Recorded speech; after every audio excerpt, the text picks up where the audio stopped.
J'ai creusé un petit trou, qu'un coureur de Montigny qui envoie très violemment, là, il attaque et je laisse le trou se faire, sauf que là, plus personne dans la roue. Pour la tactique en fin de course, c'est parfait. Donc on entre bientôt dans les 2 derniers tours de course. Allez, on met tout là.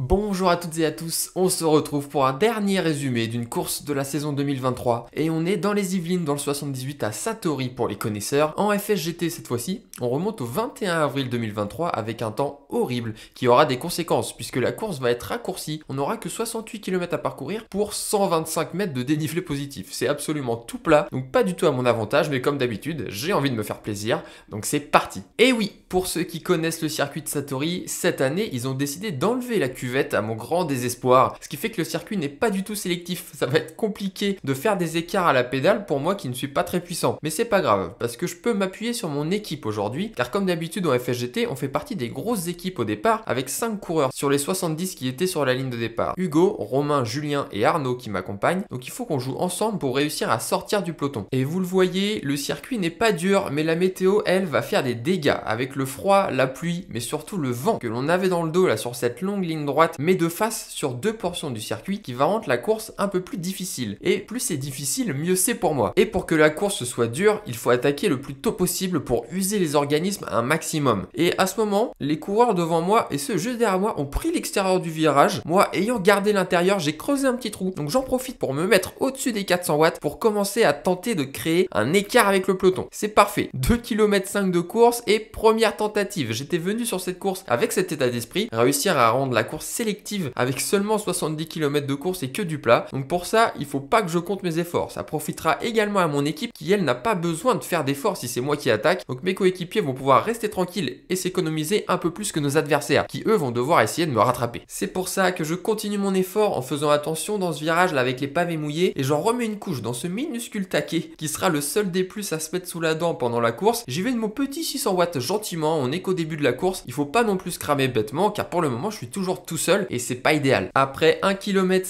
seul en tête, je me fais reprendre par l'avant-garde du peloton, un premier échec, donc il faut y retourner. Et c'est reparti, quelques-uns sont partis avant, donc je me lance à mon tour pour essayer d'aller les rejoindre. Sur cette portion, je fais attention à être bien dans les roues et pas devant, parce qu'on a du vent de face, donc il faut que je m'économise. Par contre, dès qu'on a vent de dos, là j'hésite pas à faire des efforts moi-même pour aller récupérer le groupe devant moi et faire la jonction avec les fuyards. Malheureusement, peu de temps après, on s'est encore fait reprendre par le peloton, mais je veux continuer d'attaquer, donc j'ai une idée en tête, m'échapper dans la petite chicane du circuit, parce que je m'étais aperçu que tout le monde freinait à ce moment, alors quand tout le monde met les mains sur les freins,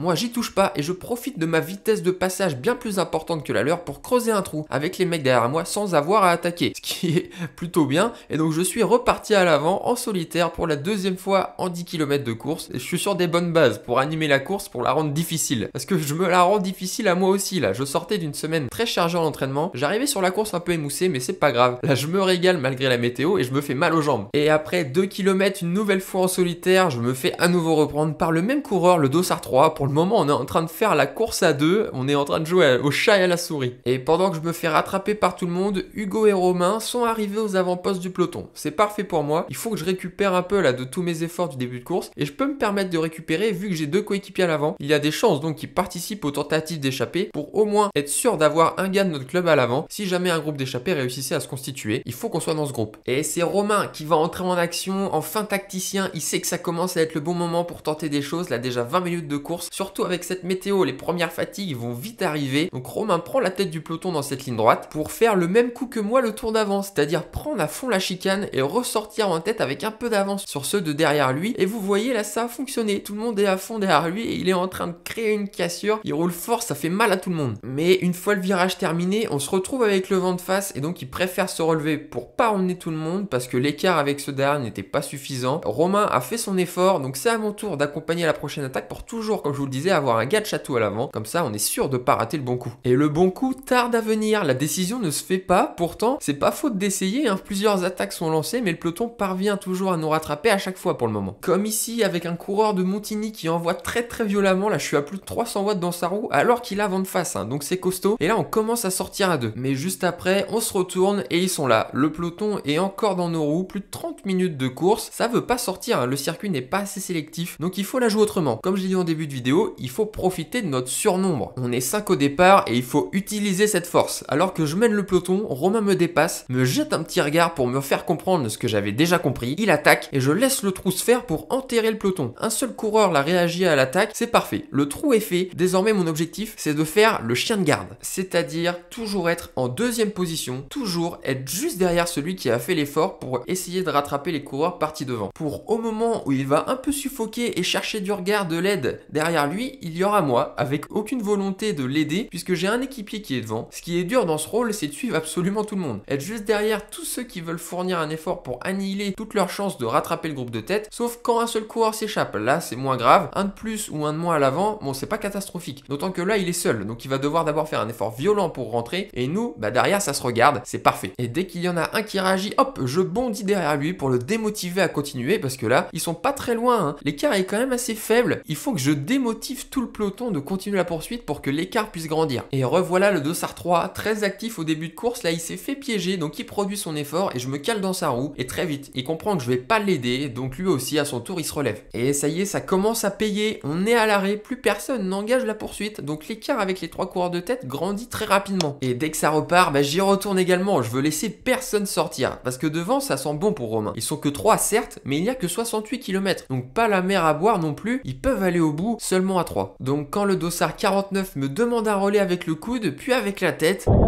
voilà ce que je lui réponds. Au moins c'est clair, il sait à quoi s'en tenir, je ne lui serai d'aucune aide. Et comme tous les autres, au bout d'un moment, eh bien il se relève aussi. Sans aucune aide de personne, bah, c'est peine perdue. Et immédiatement, j'anticipe une attaque là qui vient de la gauche de la route. À nouveau, le Dossard 3 qui sent que c'est pas en train de tourner à sa faveur là, donc il tente tout. Moi, je reste collé dans sa roue, mais un autre coureur lui vient en aide de l'arrière. Ça sent pas bon, ils sont pas très loin devant là. On est même en train de les rattraper. Il faut qu'ils continuent de produire leur effort jusqu'à ce que le peloton abandonne. Et alors que là, les 3 coureurs n'ont jamais été aussi proches depuis qu'ils ont attaqué, le Dossard 3 commence à en avoir marre de faire tout quasiment tout seul. Donc il se relève et comme depuis tout à l'heure, quand un coureur coupe son effort, un autre prend la relève de la poursuite. Moi, toujours dans mon rôle, je continue à suivre chaque attaquant et c'est encore le Dossard 49, toujours les mêmes acteurs là, qui sont à l'avant depuis ce début de course. Ils essayent vraiment de rentrer sur les 3 devant. Et on commence vraiment à se rapprocher là des 3 coureurs de tête, mais encore une fois, le Dossard 49 ne veut pas finir l'effort, il se retourne pour demander de l'aide. Moi, bah évidemment, je vais pas l'aider, je me retourne aussi parce que je sais que potentiellement un coureur va attaquer vu que le Dossard 49 a arrêté de pédaler, sauf que là, plus personne dans la roue. Le reste du peloton ne nous a pas suivis. En voyant ça, je me dis, bah c'est génial, autant aller m'amuser à l'avant avec Romain, on sera 2 à l'avant, pour la tactique en fin de course, c'est parfait, on pourra jouer de notre surnombre. Et alors que je sens que le coureur avec moi là ne rentrera pas tout seul, je veux pas non plus l'aider à rentrer sur un de mes coéquipiers, donc dans le mini taquet, je lui mets une mini attaque à 900 watts pour rentrer tout seul sur le groupe de tête sans le ramener dans ma roue. Et après 30 secondes d'effort, me voilà en échappé, 2 de chatou face à 2 autres coureurs, face à la météo, face au peloton qui n'est pas très loin non plus. Donc dans un premier temps, il faut écarter le peloton le plus loin possible pour ensuite être tranquille en face à face. Donc directement, je prends le relais pour de 1, essayer de creuser l'écart avec le peloton et de 2, montrer ma présence à Romain dans le groupe et faire plus d'efforts que lui. Parce que clairement, sur une arrivée comme ça, il faut jouer la carte de Romain, que ce soit au sprint ou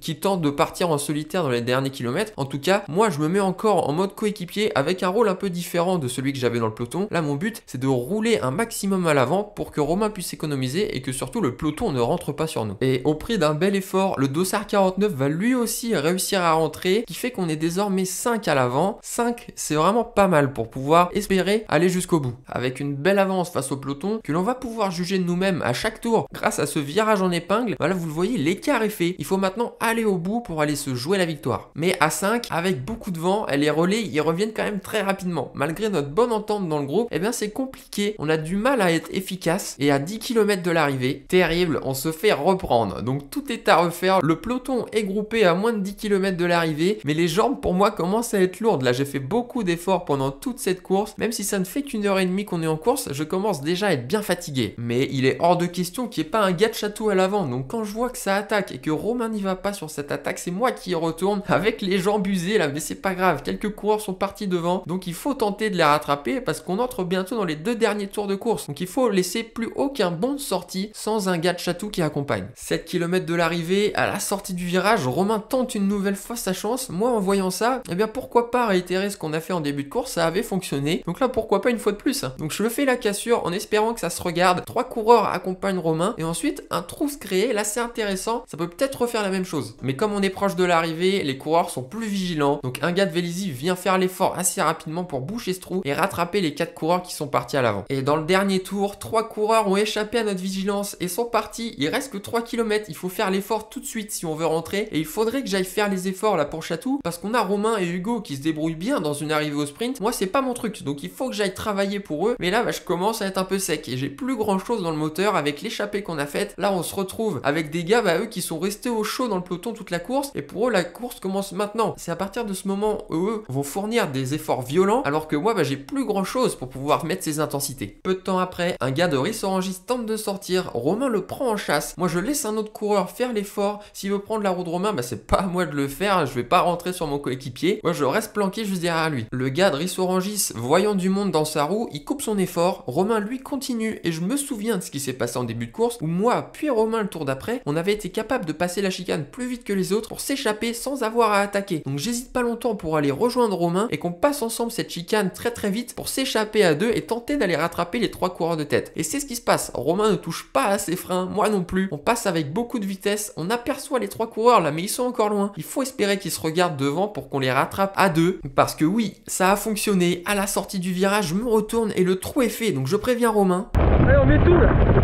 Et parce qu'on est deux du même club à la poursuite des 3 coureurs de tête, c'est parfait. Il faut plus réfléchir, il faut envoyer des watts. Mais c'est dur, on est vent de face et j'essaye d'appuyer aussi fort que je peux. Mais j'ai les jambes dures, je commence à piocher. Mais je m'arrache, on est à 1 km 500 de l'arrivée. Donc dans ma tête, c'est mon dernier relais. Je m'étripe le plus longtemps possible pour propulser Romain pour qu'ensuite il achève le travail.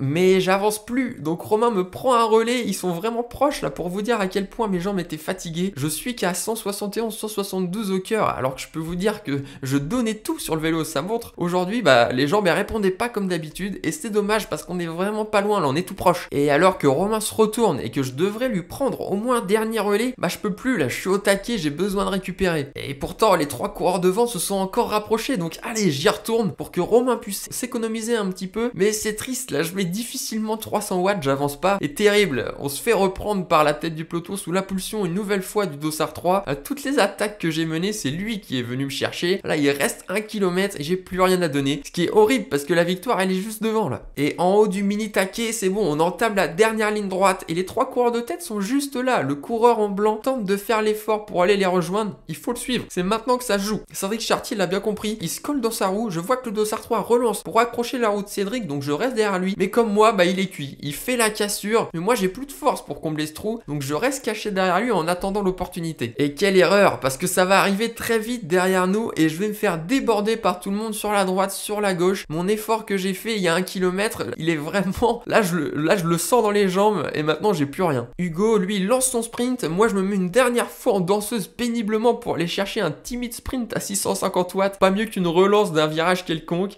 Moi, je vais malgré tout me battre jusqu'à la ligne parce que je vois que Julien m'a doublé et que donc je suis le 3e de Chatou. Donc ma place va compter pour le classement par équipe. Alors je tiens l'effort jusqu'à la ligne d'arrivée pour décrocher une 14e place. Et Hugo, qui a fait un beau sprint qui termine 7e et Julien juste devant moi à la 3e place, on décroche le prix d'équipe. En plus des podiums en 2e et 3e catégorie pour Hugo et Julien, on ressort donc de cette course avec de beaux résultats et une belle échappée avec Romain pour moi et beaucoup d'attaques comme à notre habitude. C'est ça qui nous fait kiffer en course. J'espère en tout cas que la dernière course de 2023 vous a plu. Je vous dis à la prochaine. Ciao.